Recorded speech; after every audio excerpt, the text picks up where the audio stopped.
Today's episode of Chicago Bears Now is sponsored by our good friends at Manscaped. Get 20% off at manscaped.com and use promo code BEARS20. You can get the Lawnmower 4.0, the perfect package, all of their men's grooming products at manscaped.com. 20% off with that promo code BEARS20. All right, I'm your host, Harrison Graham. Is this Allen Robinson's last season in Chicago? Well, it could be. And here in just a second, we're going to take a look at some Allen Robinson replacements for next year if he does leave. Obviously, if you've been under a rock, no long-term deal. He will play on the franchise tag for just under $18 million this year, which means it's very unclear as to whether or not he'll be back next season, which is obviously very unfortunate because I've been pushing this for I think over a year at this point on this show, #SignAR, of keeping Allen Robinson in Chicago because the numbers he's put up with garbage quarterback play has been very, very impressive. Top 5 in like every category except for touchdowns. And I think with better quarterback play, he'd have more touchdowns as well. Hopefully we'll see that this year with Andy Dalton and or Justin Fields. It's not over yet though. #SignAR 2022 launched this new hashtag last week. Gonna keep it going. If you want him to stay in Chicago beyond the season, then spam it in the comments. #SignAR 2022. Let's keep Allen Robinson in town, but that may not happen. And if it doesn't happen, here are 6 Allen Robinson replacements for 2022. 3 free agents and 3 NFL draft prospects. We'll start with the NFL guys first, and then we'll get to the draft prospects. And hey, how about Davante Adams?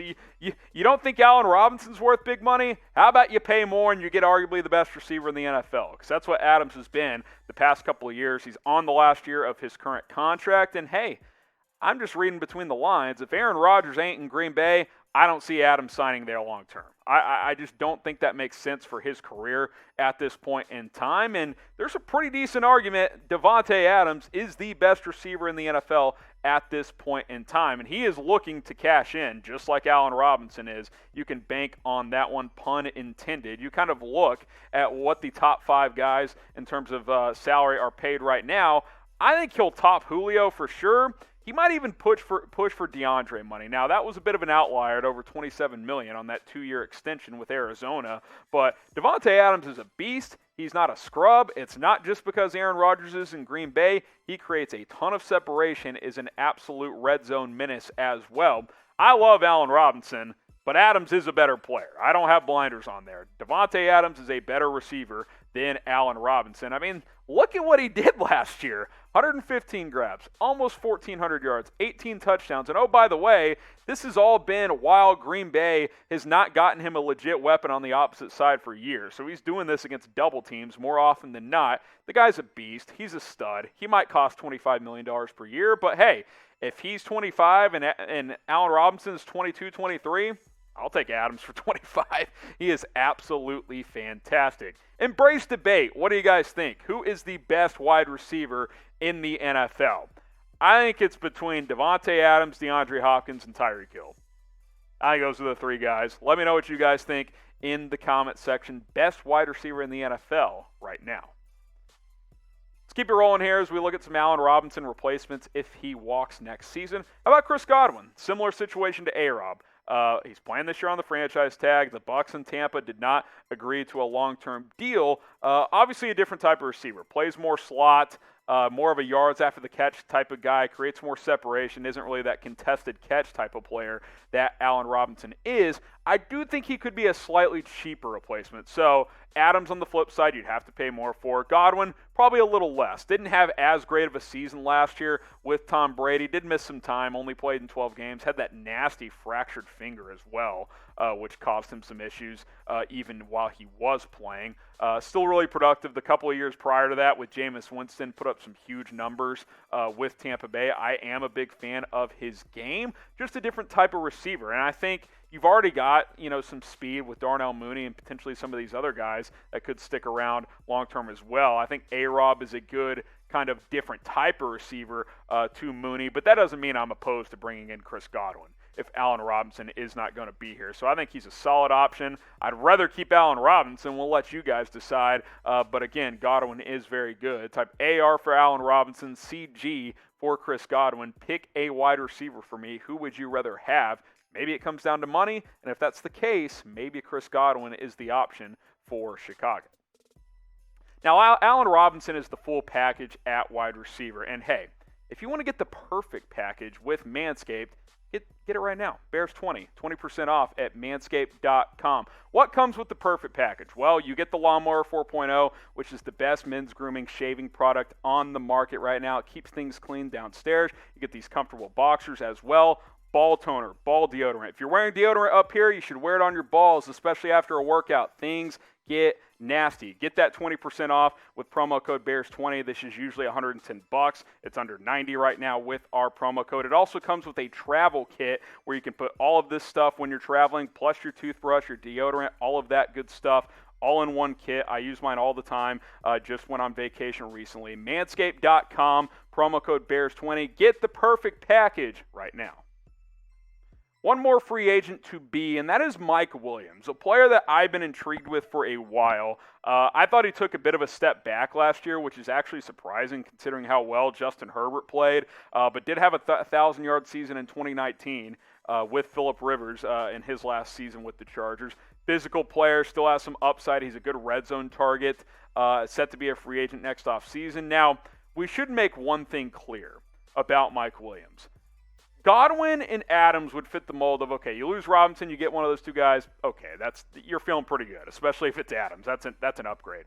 Williams is not a number one receiver. He has not proven to be that. Now, maybe he could get there, but at this point in time, he's more of like a good number two, which if you have him and Mooney, two high-level number twos, I guess that's fine, but he's not replacing Allen Robinson. Let's make that very clear. But if A-Rob's $22 million and Mike Williams is $11 million, you know, that comes into play, right? You get a cheaper guy, you go sign another player or two at other positions. You could do that if you want to. 6'4", 220, only 26 years old, kind of a similar player to Allen Robinson. There's been some injury concerns there in the past, but if you want to go cheaper, if you don't want to pay A-Rob, maybe you tag and trade him for a pick and you go sign a guy like Mike Williams. That wouldn't be the worst thing in the world. I wouldn't go this route, but it's not a bad fallback option if you just simply cannot bring back Allen Robinson. Now, the countdown to 30,000 subscribers is on. We crossed 29K the other day thanks to all of you. And hey, some of you watching, I know you're not all subscribed. Less than 50% of people who watch our videos here on Bears Now are subscribed. Why? It's free. The best Bears information on the internet, the latest news, rumors, and a whole lot more. So subscribe. Let's get to 30,000 subs as soon as possible. Let's get there before the first preseason game in the middle of August. All right, let's take a look at some draft replacements now. Now, let's throw the caveat out there. You don't have the first-round pick due to the Justin Fields trade, but you could get one, potentially. Maybe one of these guys ends up dropping out of round one. Chris Olave, you guys have been asking me about it. Justin Fields' good buddy, played the last 2 years with him at Ohio State. Probably a first-round pick, though. Now, his teammate Garrett Wilson, I think, will go higher than him in the draft, so maybe that helps him slide a little bit. But if you're thinking, okay, how do you get a first-round pick? Well, maybe you tag and trade Allen Robinson to a team that needs a receiver. Maybe you get a first-round pick for him. If he has another monster season, that's definitely possible. Even if you just got a second, okay, then you have 2 seconds. Maybe you package those to get into the first round. There's avenues to get a first-round pick if you are Chicago. I don't want it to happen, but you could trade Khalil Mack as well. There are other ways to get a high pick if you want to. Olave's a beast. He knows Fields well. He's performed at a high level, over 100 yards per game last year at Ohio State, had 7 touchdowns, had 12 touchdowns the year before. He's very, very good. He's probably a mid to late first-round guy right now, but his status could certainly change depending on how he plays this year with the Buckeyes. And if you could get your hands on him, obviously I would still rather, with all these guys, keep Allen Robinson, except for maybe Davante Adams. But if you lose him and draft Chris Olave, that's a pretty strong replacement coming out of the NFL draft. If you want Olave, spam me down in the comments. He's probably the top draft guy that is somewhat realistic. If you make a couple of things happen that you could get, type me down below. He's probably the best receiver you could get in the NFL draft. Next up is Justyn Ross, and I don't know what his future looks like because he had that weird neck spine injury last year. I think by all accounts he's going to be ready to rock this year for Clemson. He's got to prove he can stay healthy because you're talking neck injuries. That's a bit of a concern, obviously. Big physical player, really took off his freshman year. If you guys remember when Clemson smashed Alabama in the national title game a couple of years ago, Trevor Lawrence's freshman year as well, Ross made some wild catches in that game, had a one-handed snag as well. I was high on him then, played well the next year in 2019, but then missed all of last year with the neck injury. Very high risk, high reward here. What's the risk? Well, you're dealing with the guy with the neck injury, right? What's the reward? Well, if he doesn't have that injury and he plays well last year, that's probably a top 20 pick in this last draft. So maybe you get him in the second round. Maybe you're like, okay, his medical is somewhat questionable. We're going to take a chance, though. That could be something worthwhile that pays off down the road because when he's played, he's been pretty darn good. Almost 17 yards a catch, 17 touchdowns. That's while playing with other good receivers as well. It's not like he's been their only option, so they're not force-feeding him there at Clemson.